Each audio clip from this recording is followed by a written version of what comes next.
get this recorded. Great. So welcome to our Chicagoland Trail webinar series. Today we'll be talking about 3 trails in the south suburbs.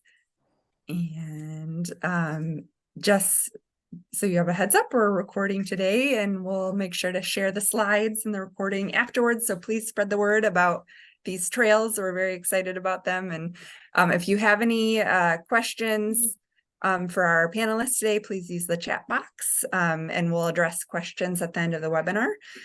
Closed captioning is available if you need it, and stay tuned for our future trail webinars. It's a series, so our next one is scheduled for October 26th on Thursday at noon, and we'll be digging into the West Suburban trails. So we'll focus on the East Branch DuPage River Trail, the Illinois Prairie Path, the Great Western Trail, and then the DuPage Master Trail Plan. But today is the South Suburbs, so I'm going to turn it over to my colleague Alex, who's going to briefly give you a quick overview of the 3 trails we'll be talking about today.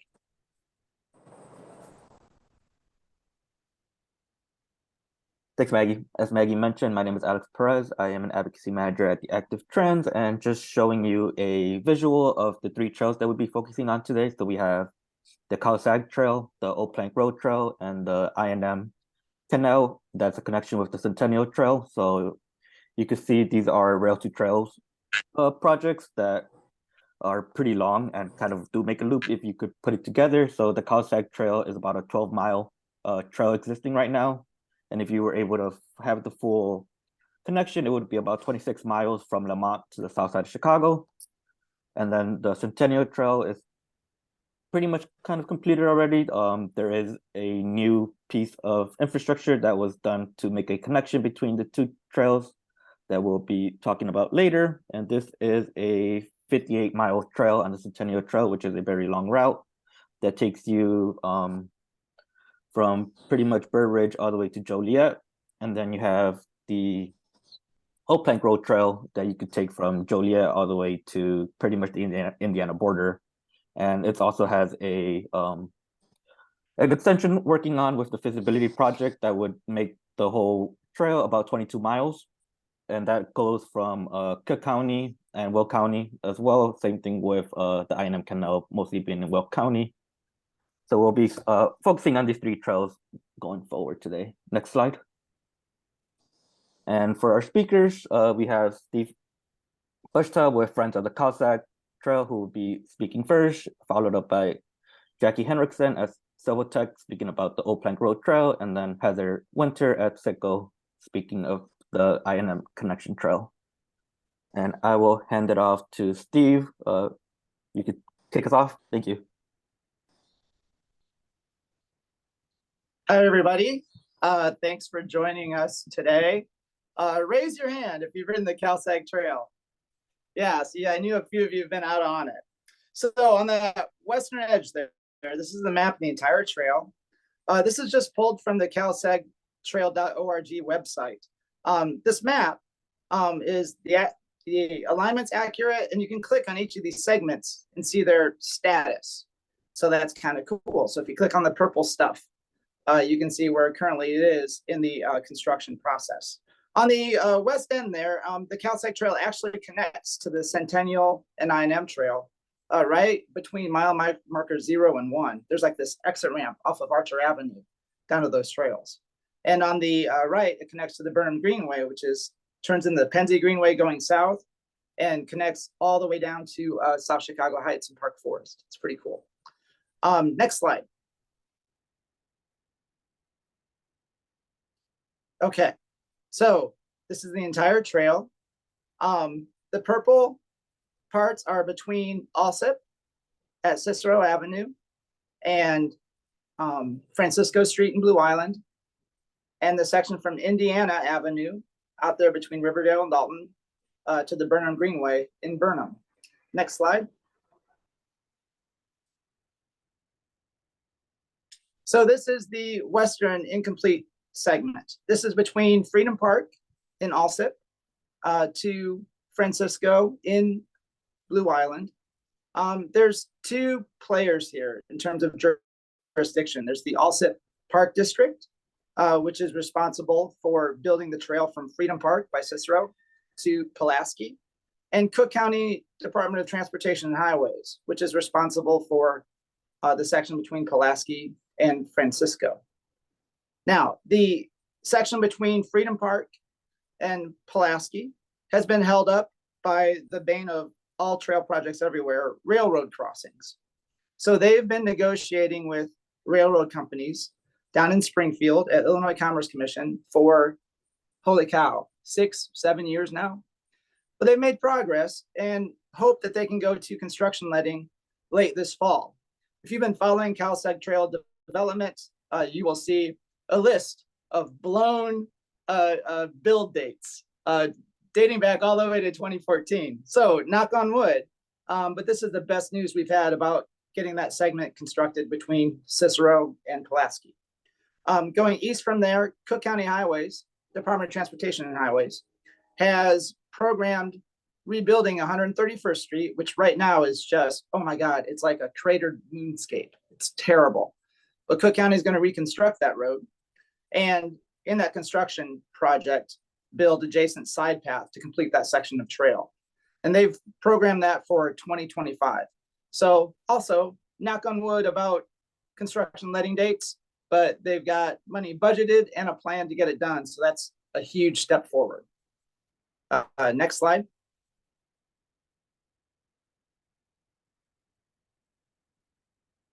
Okay, so this is the eastern end.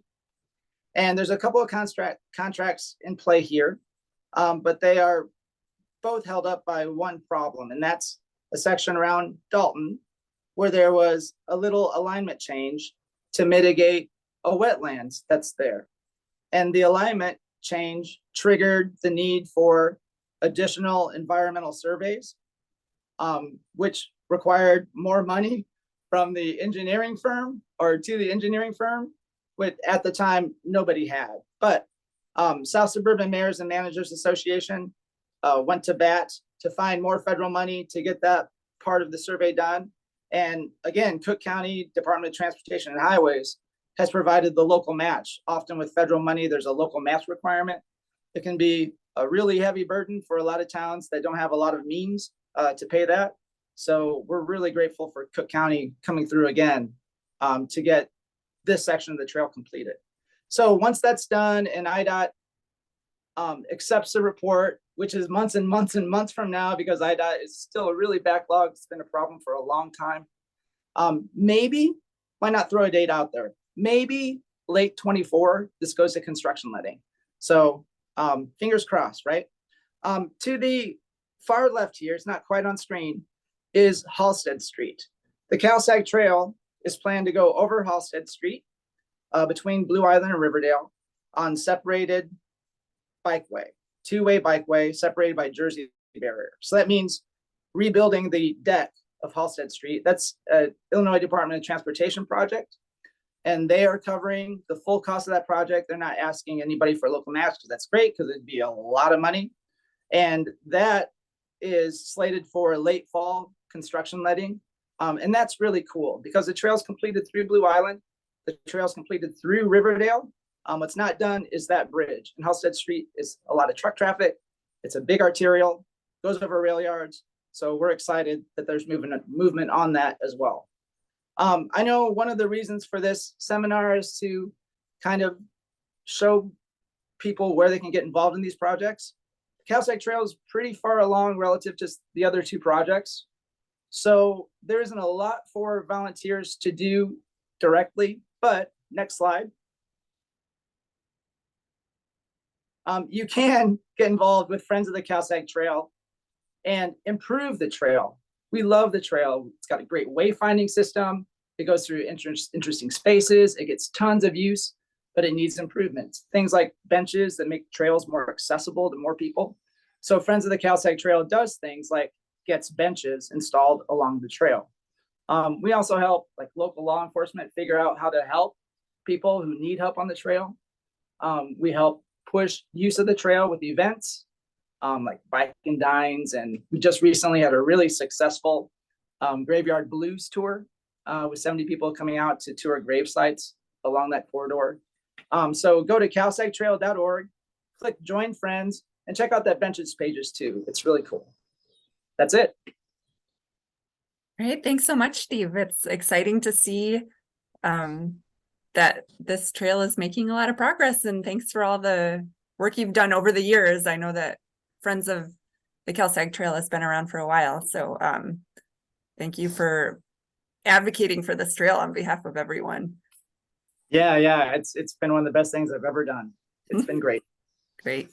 Well, thank you very much. And all right, I'm going to hand it over now to Jacque Henrikson, who's going to share more about the Old Plank Road Trail study currently going on. Great. Thanks so much, Maggie. So I am Jacque Henrikson, and I am with Civiltech Engineering, and we are the lead consultant on this stage of the Old Plank Road Trail study. And I just wanted to share this slide, as this idea has been in the works for about a decade. And I've had the pleasure to be a small blip on the overall project's timeline, but yeah, we're excited about advancing this stage of it. So there are the other agency leads would be the Village of Sauk Village, and they received an Invest in Cook funding for the project. And then the Northwestern Indiana Regional Planning Commission is also a funder. And then SSMMA and Cook County Department of Transportation and Highways are also agency leads on the project. And then we have some other partners on it as well. And Active Trans is helping out with the engagement. So here is the lead project partners, and we are looking at a trail that is extending across South Cook County and into Indiana. So it goes through 6 different communities, which you can see on the left here. The bottom 2, Dyer and Cherville, those are in Indiana. So what we're looking at doing is extending the existing Old Plank Road Trail, which currently ends in Chicago Heights. We're looking at extending it on an inactive Norfolk Southern rail line over across state lines into Indiana, where it would connect with the Pennsy Greenway, which you can see on the far right. And then here is a map of the study area. So we are looking at the majority of it would be that purple line. So that would be the Norfolk Southern inactive line.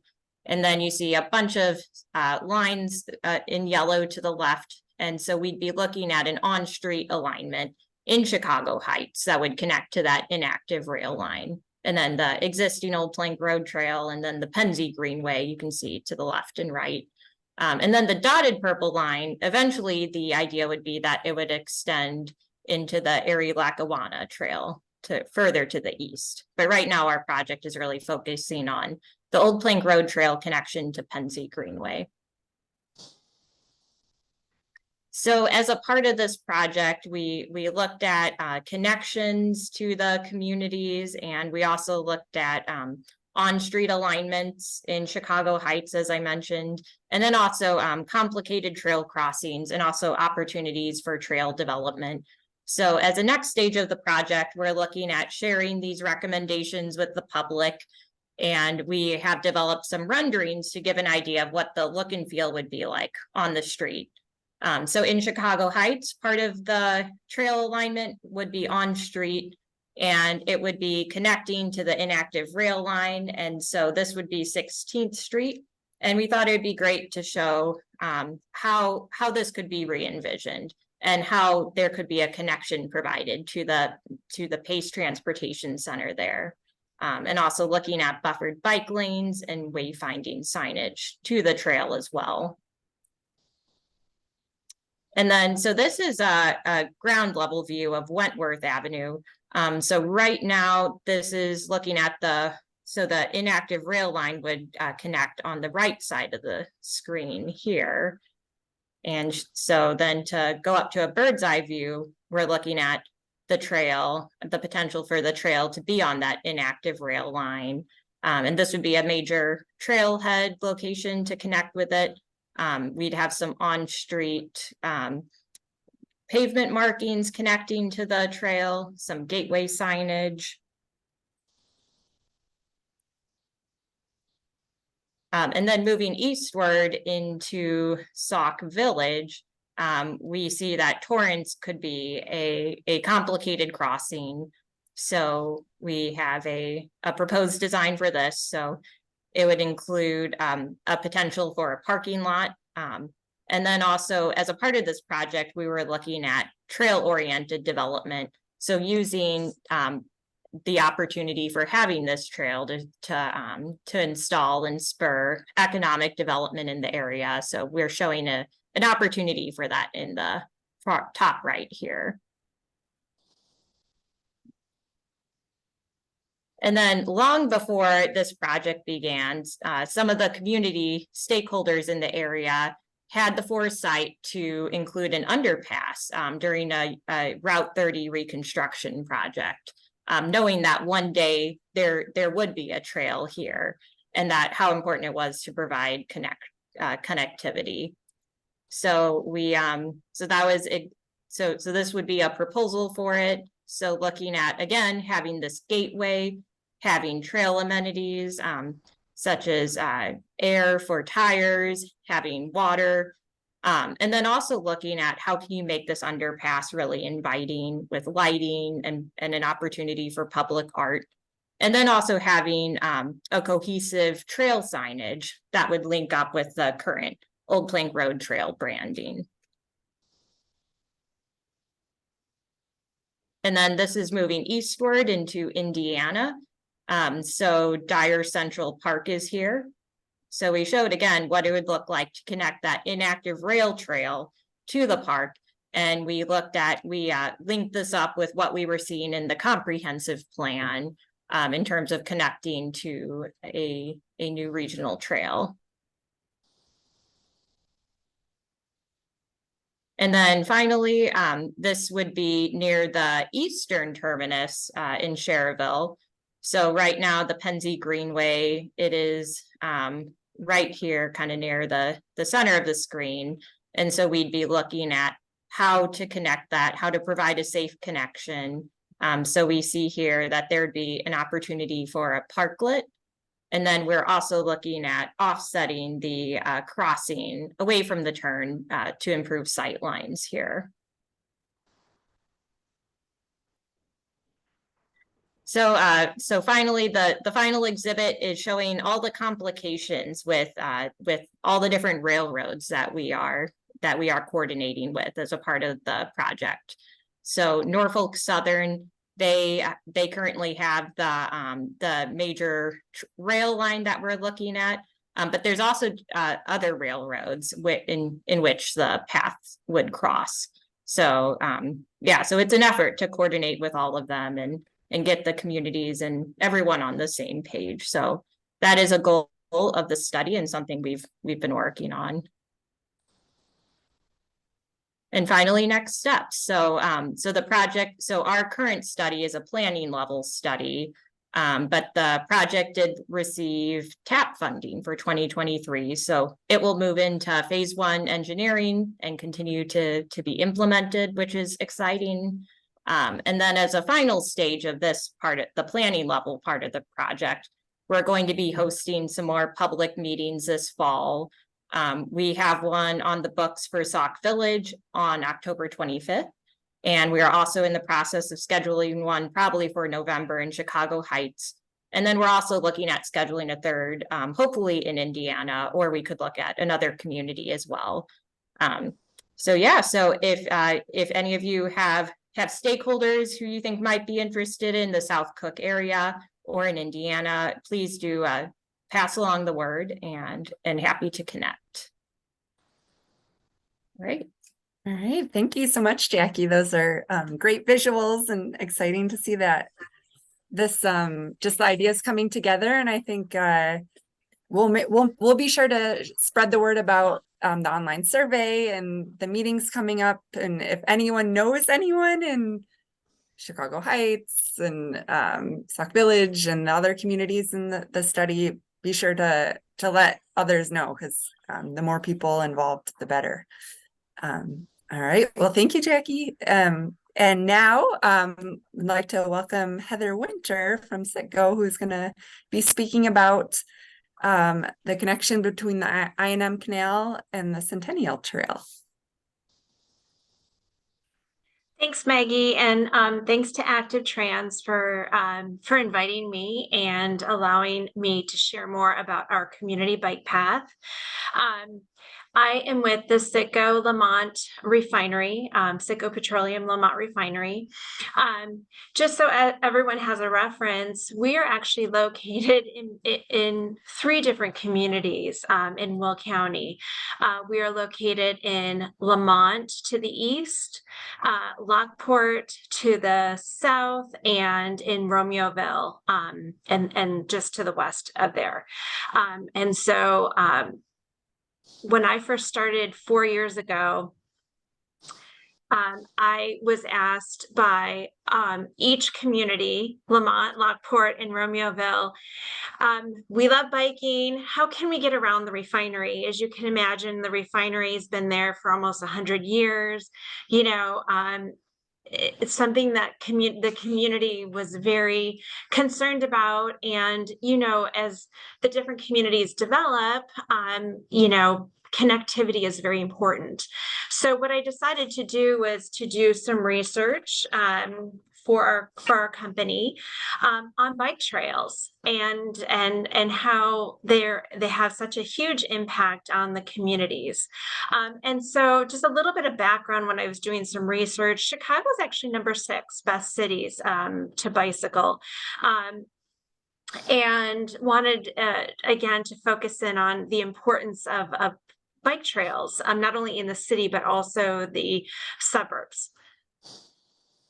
And again, just some of the factors that I wanted to make sure that I highlighted was the promotion of healthy living, transport links. We actually do have a few employees that do ride their bikes to work, even, you know, when it gets cold out there. And so it's important that we have those even for our employees. It's good for the environment. Boosting economy, I can see that as each one of the towns are developing. It's, again, providing that opportunity for the residents to take, you know, part and visit each one of the communities. And again, sense of community. Connectivity is so important when we talk about community. So when we decided to pursue this project, it was something, you know, the first of its kind in the area. It's a public-private partnership. We decided, along with the city of Lockport, to do a study. And these are some of the renderings in the study. You can kind of see our facility in the background. There's an underpass. And again, I'll talk more about what these renderings will represent. So we started off studying, well, I should say I was also approached by the Forest Preserve, Will County Forest Preserve. And I'm sure many of you are aware of the Veterans Memorial. And when they first approached me, they were starting on the most, let's see, this would be the most western part of the trail. And they too were concerned about, how do we get around the refinery? We eventually want to get up to 355 and eventually be able to go to the city. So not only is it the 3 communities, but it's also the Forest Preserve was another, you know, another partner in this project. And again, our refinery is located, this was just a little bit of a closer snapshot.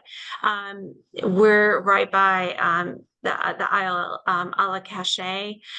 If you head up a little bit more north, where our refinery is located, up that way. So I'm going to show you. So this was the dilemma that we're at. So we have Centennial Trailhead that comes down from Lamont to Romeoville. And it dead ends at Romeo Road. And then you have the I&M trailhead that comes up from Lockport into Romeoville. And then you have us located to the right on Romeo Road. So how do we connect you know, how do we provide some solid connectivity? And then Romeoville also wanted to provide connectivity to the metro station. And then we have the Forest Preserve that wants to get across New Avenue on Romeo Road. So this was another rendering, and it was as simple as us actually just going and surveying the property. But as you can see from this map, there's let's see, just to the left, the canal comes down. I'm going to go backwards to the other slide here. The Centennial Trailhead comes just to the left. Sorry, this is not just to the left on this screen here. And then you've got I&M coming from the south of on the bottom of this page here.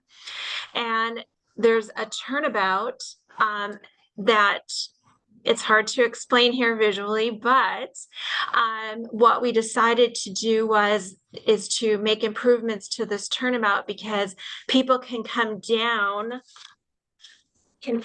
on the Centennial Trailhead, cut across to the east on Romeo Road, go around the turnabout underneath the viaduct, and then catch the I&M Trailhead. And so this provides a lot of connectivity. You're going to see here. These were a few designs that we had kind of gone over, but this is another connectivity part. If you go underneath this viaduct and you go on the other side of our property, there's Bruce Lake there. You can take this route all the way to the Romeoville metro station, which is on the right-hand side of this map. And then eventually what will happen is this blue line will come all the way up to Romeo Road and provide connectivity across to 355. And that's important to the Will County Forest Preserve on their the last part of their trail. And so eventually this should be all completed by next spring. But we're so very excited that this will be up and running for our residents. Again, this is a better illustration, probably the I&M Canal. You'll go ahead and get onto Romeo Road. You're going to go around this roundabout, and there's going to be guardrails. It's going to be widened. You can see there's shrubs. There's going to be an area that will collect the water, landscaping, and then underneath there's a mural there. There's going to be some art on that wall, some parking spaces. You're going to be able to go across if you choose to go to the metro station. So we're really excited about this project. Underneath, this is the viaduct. There's going to be some benches. There's going to be a bike area where you can fix your bike. There's going to be lots of directional signage and the green striping. And then finally, there's going to be a kiosk that's going to talk about both of these trails and the importance and the historicalness of both of the trails. And again, they're coming into one. There's going to be, again, the opportunity for families and for bicyclists to be able to connect to the different communities. So with that, I would like to share with you a groundbreaking. Whoops. Oh. Can we go ahead and play that if that's possible? Did I go ahead and skip it? Yeah, let me try. Okay, it's on the bot. There we go. Good morning. We'd like to welcome you today to the groundbreaking for the historic I&M Canal Bike Trail project. We have with us today Mayor Straight from Lockport, Executive Director of the Forest Preserve, Ralph Schultz, Mayor John Noak from Romeoville, and Trustee Aguirre from Romeoville. And I'd like to let each one say a few words about the project. Mayor Straight? Thank you, Jim. I'm just really excited about this cooperation because I think the I&M corridor being connected between, Romeoville, Lamont, Lockport, Joliet. It's such a special corridor, and this has been one of those spots that have been difficult to navigate for cyclists. And so to have better wayfinding, instead of seeing people down here driving in circles on their bicycles, not knowing where to go, this is really great. And very thankful for everyone here for working together to make this happen. Forest Preserve District has been working with the City of Lockport and the Village of Romeoville for a number of years on a number of important projects in this I&M Canal corridor. It is, as Mayor Straight said, a very important project and a great connection that we're able to make today. You know, I want to start by thanking CITGO for its partnership on this. You know, it's not every corporation that it reaches out and finds unique opportunities like this to partner with so many entities. And this really is a regional partnership that shows how all of us working together can do some really important work in, you know, whether it's engaging with nature and connecting our trails and with our corporate partners to do that. You know, the city of Lockport has long been outstanding in this, and I want to thank my colleague for his creativity. You know, his artistic driving innovation is something I give him a lot of credit for, and I think the whole region should give him credit for. It's nice to have partners like that and colleagues that, you know, we can use each other's strengths to better our both communities in the entire area. And I also must say, we have a lot of projects we work with the Forest Preserve on, and they are just amazing. All of their staff, everyone that works for them is a true asset. We appreciate their board support of the mission that their staff continues to push. Everything from working with the foundation on native plant sales at Isle of Cache to all kinds of projects, O'Hara Woods, all kinds of things that we do together each and every day. We are really blessed to have the Will County Forest Preserve out there working for our residents. And again, thank you to CITGO and being such a great corporate partner in making this a possibility today. And we look forward to continuing our partnership into the future. So, thank you. Thank you, Mayor Noak. At the CITGO family, we're excited to provide this $450,000 investment into the I&M Canal Bike Trail project, one that provides safety, a safe way of travel, and promotes and encourages the use of this historic scenic pathway. And people can walk and bike and just enjoy all of the miles that this pathway and bike trail promote. Thank you, and we'll now proceed with the official groundbreaking.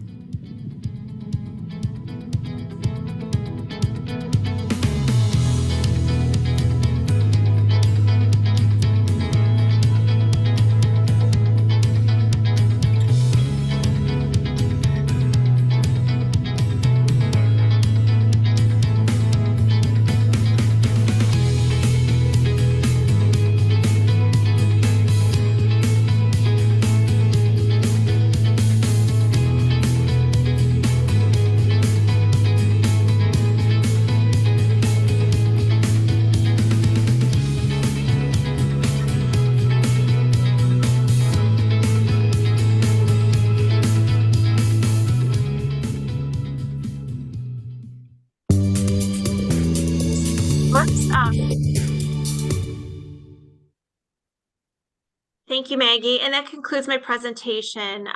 Again, we're very fortunate to work with such great communities. We were so very happy that we could fund this project, and we look forward to the finale. Thank you. Great. Thank you, Heather. Definitely exciting to hear about this project and that it's coming very soon. So with that, I'll pass that on to Alex, who will go through the Q&A. Yeah, thanks, Maggie, and thanks everyone for presenting. I am gonna filter through. Heather, I'm gonna toss you two questions that are geared towards you. The first one, will the I&M Trail to Lockport be paved? Will it be paved? Mm-hmm. No, I think it's gravel right now. The improvements or the roundabout that is the work that's going to be done on there. Yes, that will be repaved and it will be widened. There'll be what are those? The safety reflectors will be put there, and the green paint will also be done. And then that will also connect through to the Romeoville metro station. So that will all be painted and paved, correct? But the existing trails will remain gravel. Got it. Thank you. Another one for you is there a website that has a proper map of both the I&M and Centennial trails? No, that's a great question. I can definitely talk to the Village of Romeoville. They've been leading this, as you can see, the great video that they did. I will definitely see if we can have that posted on the website. That's a great question. In fact, I will contact both Lockport and Romeoville to see if that can be done. Thank you. Great, Good thank suggestion. you. Jackie, this one's for you. The rendering showed bike lanes between moving traffic and parked cars. Could the parked cars be switched with the bike lanes? Yeah, so we are still in the midst of figuring out the exact cross sections for the alignments through Chicago Heights. And actually one of the next steps for public engagement will be meeting with the community members of Chicago Heights, especially the organizations that have frontages and the residents along those alignments. So that was one of a few different options that we have, but we will work with the community and to continue to refine and find the preferred option for them. But yeah, that is one of them that we are considering as well. Thanks, Jackie. This is one I'm gonna throw out to everyone. How can we get the area towns to clean and maintain the bike lanes on the feeder streets which access the trails?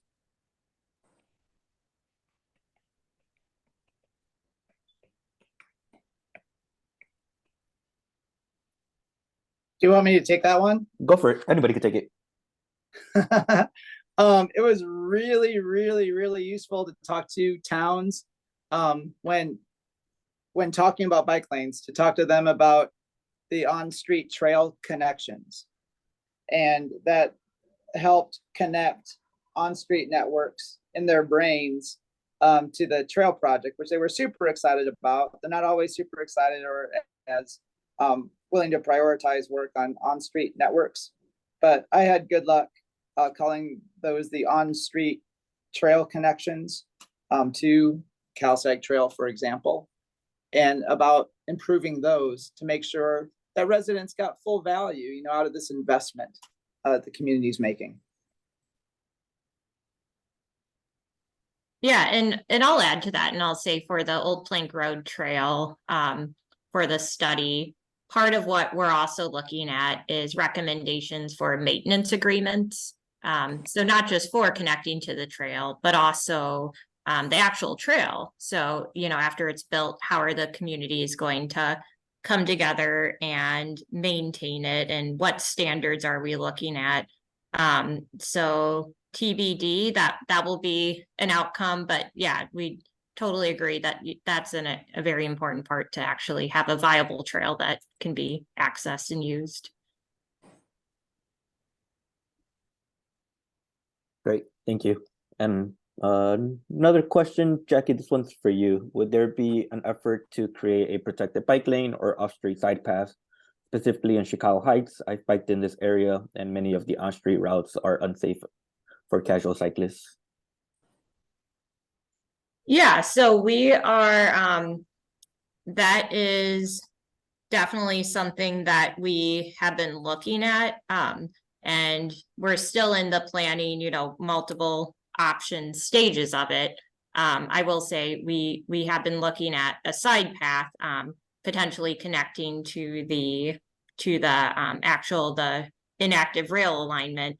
And one of the initial hiccups that we found with that is that the side path option that we're looking at would cross 7 active tracks, and yeah, it would involve a lot of coordination and complication in terms of that. So part of it too is kind of looking at what is the the option that would be the most feasible. But yeah, that is side path connections and protected bike lanes and whatnot. That's also part of what we're considering. Thanks, Jackie. This is a good question. Any specific considerations for working with industrial sites? And this is for anyone. Maybe Heather, you have some insight for working with industrial sites? Me being from industry, I think it was important for, we are very involved in our communities. We support the schools, we support a lot of nonprofits. But this is, again, something that was, I started about 4 years ago. This was the first thing that I had heard from my community members, the village administrators and the mayors. They wanted to see this. It was something important for their constituents. It was something that I think is different than just, giving to or, having relationships with nonprofits and the schools. This is something that will benefit not only it benefits the region. It benefits, people coming from the city, enthusiasts that want to explore the area. So we were able to provide connectivity around our facility. And I just think it's important to just have the conversations. And one step led to another. We funded a study. And again, it was just something that we just kept pushing and pushing. And, it took a few years, but I would say, be persistent and, have those relationships in place so that you can have those conversations. Yeah, good point. I would definitely say having those conversations are very important, and kind of finding who that person contact is at the site is very helpful, just to have somebody who kind of gets it and kind of is walking with you during the steps as you work on a plan or project. Did anybody else have any follow-up to that question? If not, I'll go to the next one.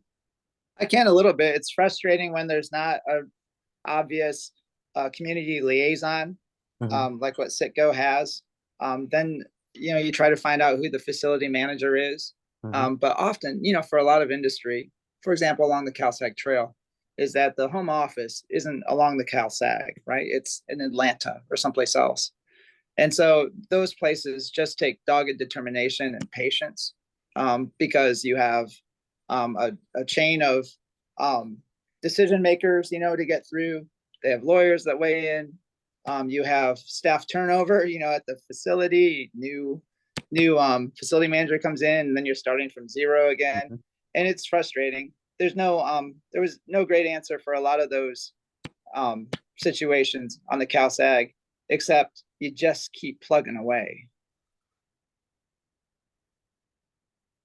Good point, Steve. Let's see. Follow-up question for the Old Plank Road Trail. Will there be any efforts for the current on-street bike routes connecting to the current trails like Park Forest, Madison, etc.? Yeah, so as a part of this study, we have been looking at not only the actual alignment for the trail, but also how the planned and existing bike network in these communities would connect to the trail.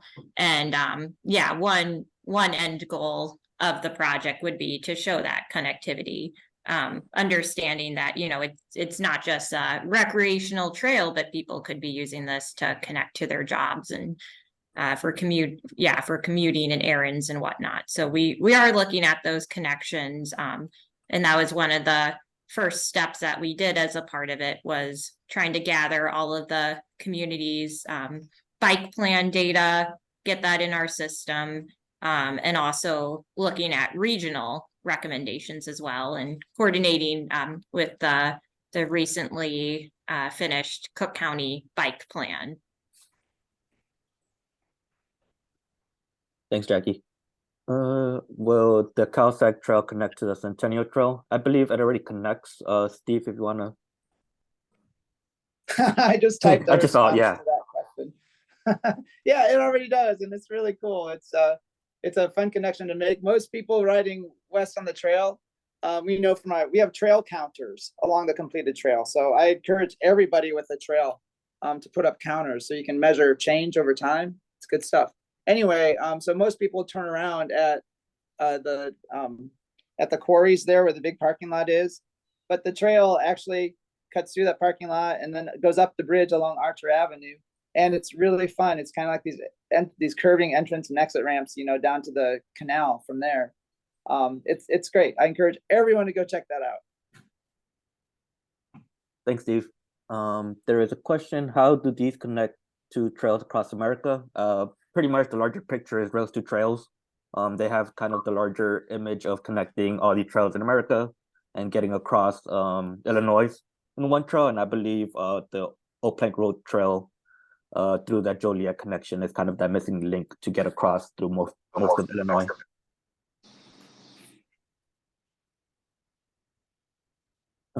Is the trail count information continuous?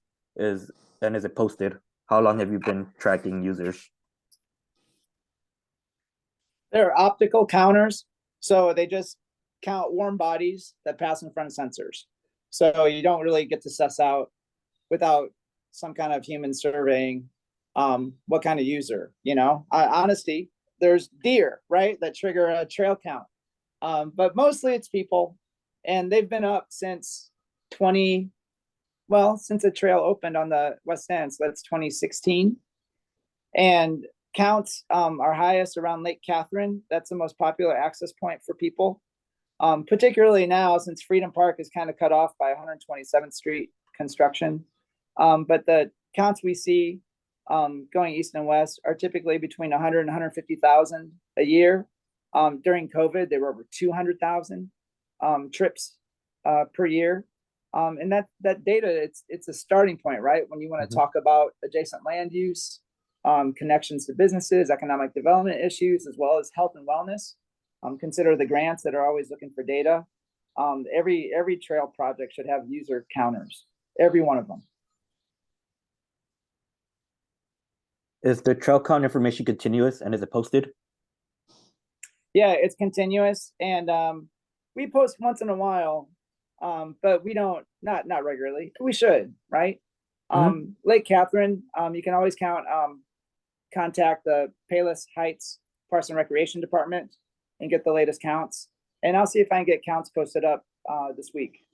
Great, thanks. Yep. This is a really great question.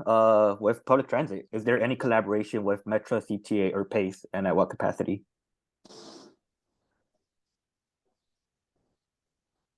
I'll start. So the Cal-Sag Trail links, I think, 5 metro stations along its length, and that's why it was so important and did so well with grant funding, is because it has a really high transportation utility. Connects a lot of downtowns and metro stations along the IC and the Rock Island and the Heritage Corridor. It's going to be, it already is on that western section, a really popular commute route for people who work at places, employment centers like Trinity Christian College, other places out west. So it wasn't like, in some ways we were lucky. Those stations are situated along the corridor. But heck yeah, we leveraged them, to get that trail built. Anybody else want to add to collaborating with any other transit agencies? Sure, yeah. So we have included PACE on our steering committee and met with them. And one of the renderings that we're showing is actually connecting to a major PACE bus station. So yeah, we definitely see some points for collaboration for connecting the trail users to transit in the area, and transit in general, stations and whatnot. That's one of the main destinations that we are considering connectivity to the trail. So when we are thinking of those on-street connections, like thinking through, is it connecting to a metro station or a bus terminal? Yeah, So it has been a part of this process. Great.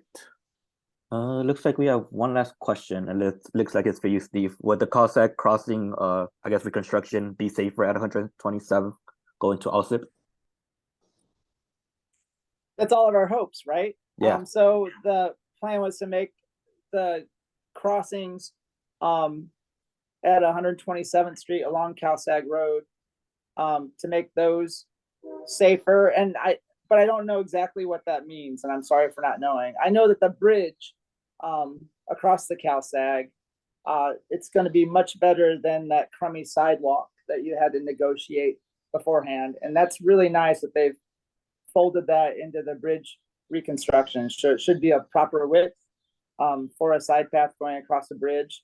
So that part will be much more pleasant and easier to navigate when you've got other people coming in, coming at you. So we're looking forward to that.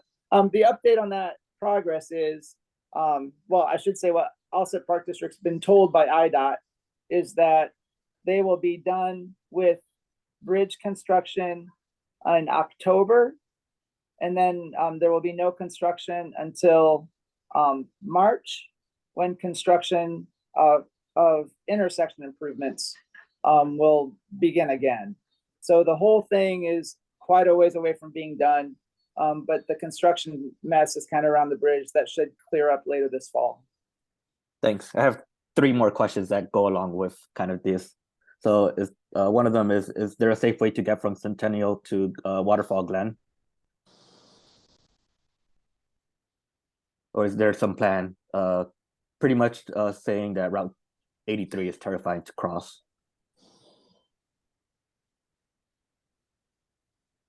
Yeah, isn't there a connection now on going north on Veterans Memorial path from Centennial Trail?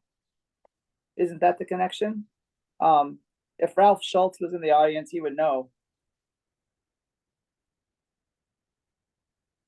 I am not sure.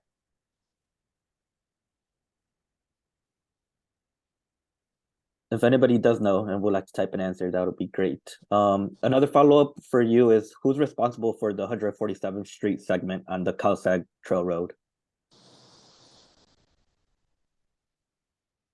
147th Street. 142nd. 142nd. I don't even know where that is on the trail. And that is coming from Carlos at IDOT. 142nd Street and the Cal-Sag Trail. Yeah, he's trying to figure out who's responsible for that segment.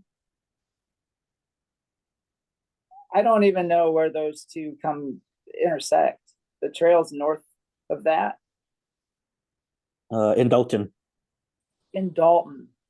So Dalton Park District, probably.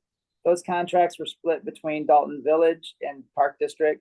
So it'd be one of those 2 entities. Great, thanks for answering those questions. Will the Cal-Sag Trail connect with the Major Taylor Trail? It already does. Woohoo. Yeah, it's awesome. The trail going out of Blue Island, which is really cool. You go across Chatham Street there in downtown, Chatham Street Bridge, which used to be a condemned car bridge. Engineers did a really cool thing, and they ripped up the deck and then put in a much lighter bike pedway over it, which made the bridge okay and beautiful and fun. But so you connect to the south side of the trail, of the canal there, and head east all the way to Halstead. And then at Halstead, across Halstead, there is a spur that goes into Whistler Woods and the Major Taylor Trailhead. And then you head north. It's great. Great. Encourage everyone to explore that route. And then, all right, now we have the final question, and it's a important one. Is there any work on having a better connection at the Old Plank Road Trail and the I&M in Joliet? So kind of finishing in that gap at Joliet to connect the trails. Maggie, I know we had reached out to a planner at Joliet to get more about this, if you want to speak on it. Yeah, I think right now the